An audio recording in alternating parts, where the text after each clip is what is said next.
समग्र दृष्टि साहित्य की यहाँ विकसित होगी, जो न सिर्फ बिहार को बल्कि पूरे राष्ट्र को एक संवेदनशील, समरस, समग्र और विकसित भारत बनने में सहयोग देगा। शिव को जन्म लेना पड़ा था उनके घर में उगला बनकर, ये यहाँ के साहित्यिक संस्कृति को दर्शाता है और दिखाता है।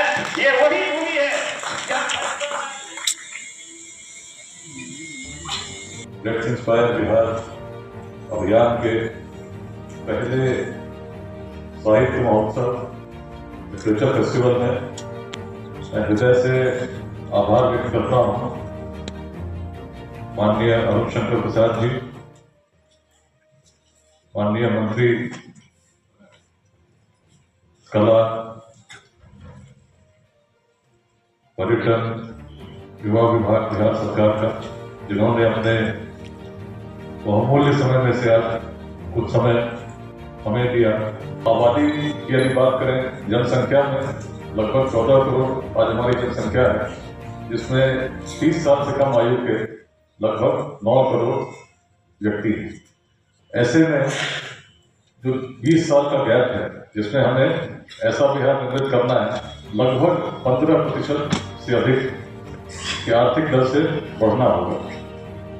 किसी भी अर्थव्यवस्था के लिए 5% से बढ़ना भी आसान नहीं होता है, स्वप्न जैसा होता है, लेकिन बिहार बहुत तीव्रता के साथ बढ़ रहा है। पिछले वर्ष 13.09% से बढ़ रहा था, जो मन में निश्चित रूप से आशा को जागृत करता है कि 15% तो आराम से पार कर सकते हैं, यदि जाति, संप्रदाय, लिंग भेद, विचारधाराओं के मतभेदों से ऊपर उठकर प्रयास करें बिहार में शिक्षा और उद्यमिता की क्रांति लाने के लिए। ये कार्यक्रम इसलिए महत्वपूर्ण है कि किस प्रेरणा को जैसे एक एक व्यक्ति में स्थापित करेंगे। आज बिहार के 16 जिलों में 30 निःशुल्क शिक्षा केंद्र चलते हैं, जिसमें 2000 से अधिक ऐसे बच्चे जो आर्थिक रूप से वंचित हैं पढ़ते हैं। इनमें से 25 केंद्र महिलाओं के द्वारा गार्गी पाठशाला के रूप से संचालित होती हैं। लगभग 600 स्टार्टअप आज इस अभियान के साथ जुड़े हुए हैं। हम प्रयास कर रहे हैं कि हर जिले में 2028 तक कम से कम ऐसे 5 स्टार्टअप स्थापित हो जाएं, जिनमें 100 लोगों को रोजगार मिलता हो। आज की स्थिति में लगभग ऐसे 30 स्टार्टअप इस अभियान के साथ सफलतापूर्वक जुड़े हुए हैं, जो 100 से अधिक लोगों को रोजगार दे रहे हैं। पिछले स्टार्टअप समिट में बेंगलुरु में आयोजित स्टार्टअप कॉन्क्लेव में ऐसे अनेक स्टार्टअप को हम लोगों ने सम्मानित भी किया। आज का कार्यक्रम इसलिए महत्वपूर्ण है क्योंकि अभी बिहार से जो लोग बाहर रहते हैं, जैसे रविनंदन जी आए हैं, एक युक्तेश्वर जी हैं जो बात यूके में रहते हैं, उनके द्वारा अपने अपने गांव में योगदान दिया जा रहा है।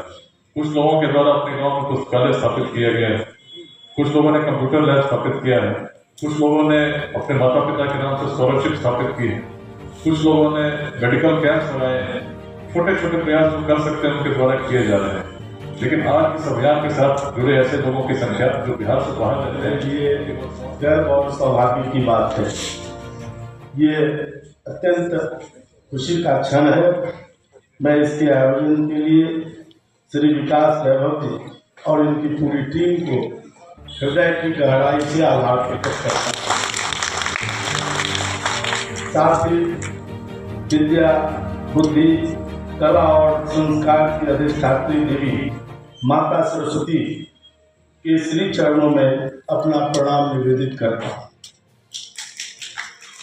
यहाँ इस मंच पर विराजमान श्री विकास वैभव जी, श्रीमती ज्योति झा जी, हमारे यहाँ आर्यभट्ट, चाणक्य, महाकवि विद्यापति, नागार्जुन, राष्ट्रकवि दिनकर, फणीश्वरनाथ रेणु, जानकी वल्लभ शास्त्री, राम वृक्ष बेनीपुरी की लेखनी आज भी हमारा मार्गदर्शन कर रही है।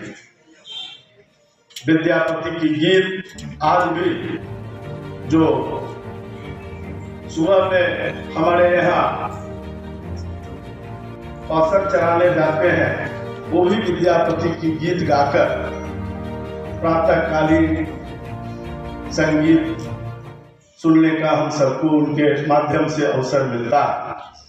यहाँ के कण कण में, जन जन में साहित्य और संस्कार रमे हुए हैं। ऐसे अवसर पर जब यहाँ सभी देश भर के मूर्धन्य साहित्यकार और कवि का एकत्रीकरण हुआ है।